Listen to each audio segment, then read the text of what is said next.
Om Namo Narayana, Jai Swaminarayan, Namaste. Welcome back. Today we are looking at the first half of chapter 24, the subterranean heavenly planets. It's a long chapter and I'm not gonna want to go through the whole thing. It'll make the video long, so we'll just cut it halfway through at some point that looks convenient. And so let's dive in and find out what we discover before we get to that convenient point. Sri Sukadeva Goswami said, "My dear king, some historians, the speakers of the Puranas, say that 80,000 miles below the sun is the planet known as Rahu, which moves like one of the stars. The presiding deity of that planet, who is the son of Simhika, is the most abominable of all the Asuras. But although he is completely unfit to assume the position of a demigod or planetary deity, he has achieved that position by the grace of Lord Vishnu. Later I shall speak further about him. The sun globe, which is the source of heat, extends for 80,000 miles. The moon extends for 160,000 miles, and Rahu extends for 240,000 miles. Formerly, when nectar was being distributed, Rahu tried to create dissension between the sun and the moon by interposing himself between them. Rahu is inimical toward both the sun and the moon, and therefore he always tries to cover the sunshine and moonshine on the dark moon day and on the full moon night. After hearing from the sun and moon demigods about Rahu's attack, Lord Vishnu engages his disk, known as the Sudarshana Chakra, to protect them. The Sudarshana Chakra is the Lord's most beloved devotee and is favored by the Lord. The intense heat of its effulgence, meant for killing non-Vaishnavas, is unbearable to Rahu, and he therefore flees in fear of it. During that time, Rahu disturbs the sun or the moon. During the time Rahu disturbs the sun or moon, there occurs what people commonly know as an eclipse. Beneath Vidyahara Loka, Karana Loka, and Sidna Loka, in the sky, called Antariksha, are the places of enjoyment for the Yakshas, Rakshasas, Pishakas, ghosts, and so on. Antariksha extends as far as the wind blows, and the clouds float in the sky. Above this there is no more air. Below the abodes of the Yakshas and Rakshasas, by a distance of 800 miles, is the planet Earth. Its upper limits extend as high as swans, hawks, eagles, and similar large birds that can fly. Beneath the Earth are 7 other planets, known as Atala, Vitala, Sutala, Talatala, Mahatala, Rasatala, and Patala. I have already explained the situation of the planetary systems of the Earth. The width and length of the 7 lower planetary systems are calculated to be exactly the same as those of Earth. In those 7 planetary systems, which are known as the subterranean heavens, or Bila Svarga, there are very beautiful houses, gardens, and places of sense enjoyment which are even more opulent than those in the higher planets, because the demons have a very high standard of sensual pleasure, wealth, and influence. Most of the residents of these planets, who are known as Daityas, Danavas, and Nagas, live as householders.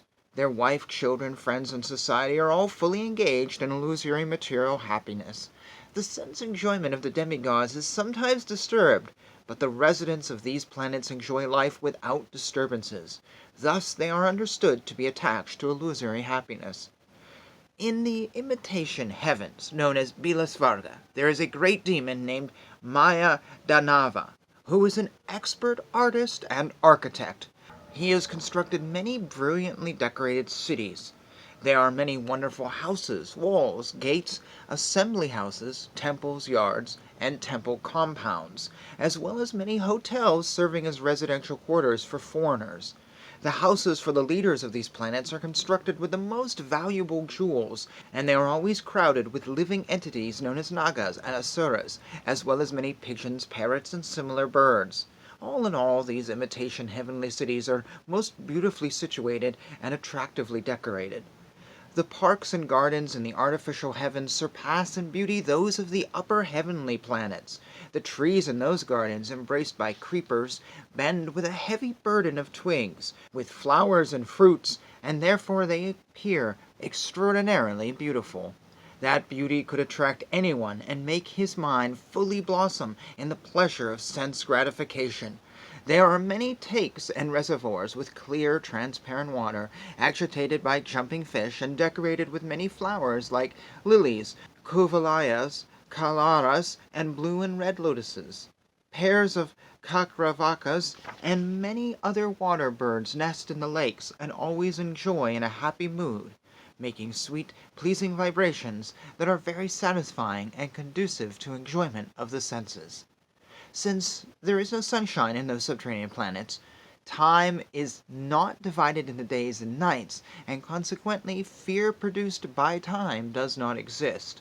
Many great serpents reside there with gems on their hoods, and a effulgence of these gems dissipates the darkness in all directions. Since the residents of these planets drink and bathe in juices and elixirs made from wonderful herbs, they are freed from all anxieties and physical diseases. They have no experience of gray hair, wrinkles, or invalidity. Their bodily lusters do not fade. Their perspiration does not cause a bad smell, and they are not troubled by fatigue or lack of energy or enthusiasm due to old age. They live very auspiciously, and do not fear death from anyone but death's established time, which is the effulgence of the Sudarshana Chakra of Lord Vishnu.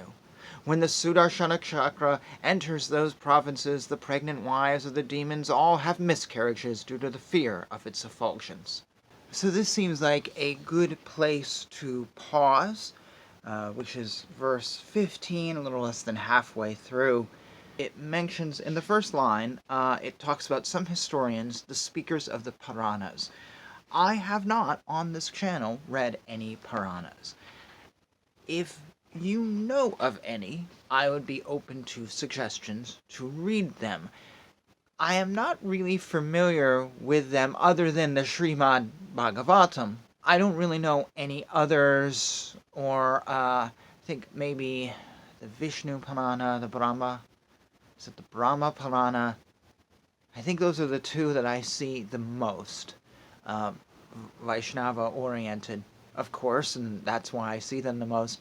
But I know there is a vast world of Puranas out there, and I would love some recommendations on things you would like to read or might be interesting to read, or more so maybe the prominent Puranas. And I know I could get on Wikipedia and start Googling, but I'm opening the floor to all of you to Puranas that are really, maybe in common conversation or talked about or important. Please share them with me. I'd love to read them and put them on this channel. And with that, we'll pick up the rest of this chapter in the next video, and I thank you, as always, for joining me here. It really does mean a lot. We are praising the Lord with these words together, learning about the world, learning about things and whatever, and hopefully making the world a better place while we keep the tradition of the Vedas alive. Yet for another day, in a world that really doesn't like religion, authoritative, traditional, textual religion. They don't like scripture. So we're keeping it alive here because there's something great in the scriptures.